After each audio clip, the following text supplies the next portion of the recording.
সান্দাকফু যাওয়ার স্বপ্ন অনেক দিনের, কিন্তু সেই স্বপ্ন পূরণের আগে একটা জায়গা আছে যেটা না দেখলে পুরো যাত্রাটাই যেন অসম্পূর্ণ থেকে যায়। সেই জায়গাটার নাম চিত্রে।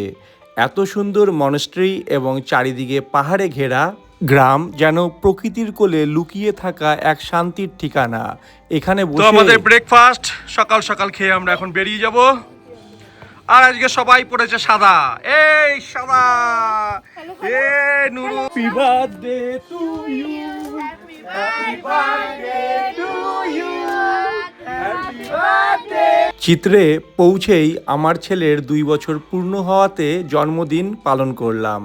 এরপর আমরা এই মনস্ট্রির একদম কাছে থাকা এই হোমস্টের রুম দুটোকে বেছে নিয়েছিলাম, কারণ এই হোমস্টেতে রোদ্দুর একদম ঝকমকিয়ে জানালা থেকে ঘরের মধ্যে প্রবেশ করে।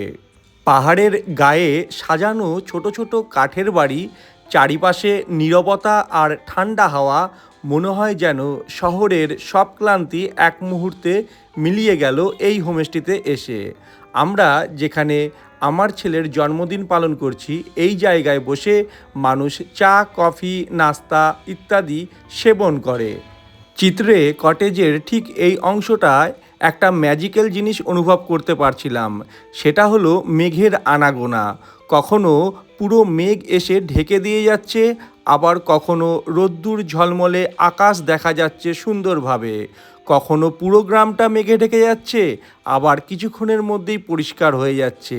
এই খেলা চলতেই থাকে। চিত্রের সবচেয়ে সুন্দর জায়গাগুলোর মধ্যে একটা হলো এখানকার ছোট্ট মনাস্ট্রি। আমরা রাত কাটানোর পর সকালে ব্রেকফাস্ট সেরে প্রত্যেকে সাদা পোশাক পরেছিলাম মনাস্ট্রি ঘুরবো বলে। রোদ আকাশে লম্বা ওই মনাস্ট্রির চূড়াটা দেখতে যেন আকাশ ছোঁয়া গগনচুম্বী একটা সিতারার মতো লাগছিল।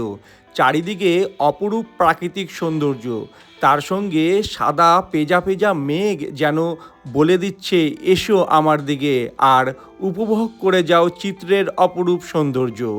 ছোট্ট মনস্ট্রির পাশ দিয়ে যখন আমরা নামছিলাম, চারিদিকে ছিল গভীর জঙ্গল, কিন্তু সেটা সম্পূর্ণ পরিষ্কার পরিচ্ছন্ন। আর মনস্ট্রির ভেতরে দেখবার মতন কারুকার্য, নকশা, এখানকার দেবতাদের উল্লেখযোগ্য কীর্তি সব বর্তমান রয়েছে, যা আমার ভাষায় আমি ব্যক্ত করতে পারবো না। শুধু প্রণাম ছাড়া আর কিছুই আমি আপনাদেরকে বোঝাতে পারবো না। তো আমরা ধীরে ধীরে মনস্ট্রির ভেতরে প্রবেশ করলাম।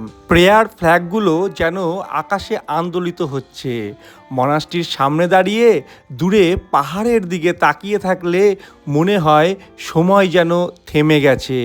শহরের কোলাহল থেকে অনেক দূরে এই মনাস্ট্রিটা মনে করিয়ে দিচ্ছিল চিত্রে শুধু একটা স্টপ নয়, একটা আলাদা অনুভূতি।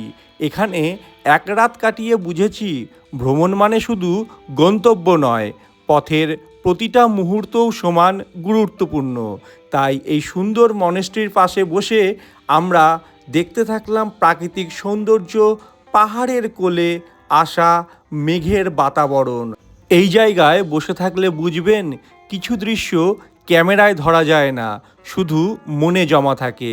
কোনো গাড়ির আওয়াজ নেই, কোনো ভিড় নেই, শুধু রয়েছে প্রাকৃতিক বৈচিত্র্য আর বৈচিত্র্য। ভিডিওটি ভালো লেগে থাকলে অবশ্যই চ্যানেলটিকে সাবস্ক্রাইব করে পাশে থাকবেন। লাভ ইউ চিত্রে।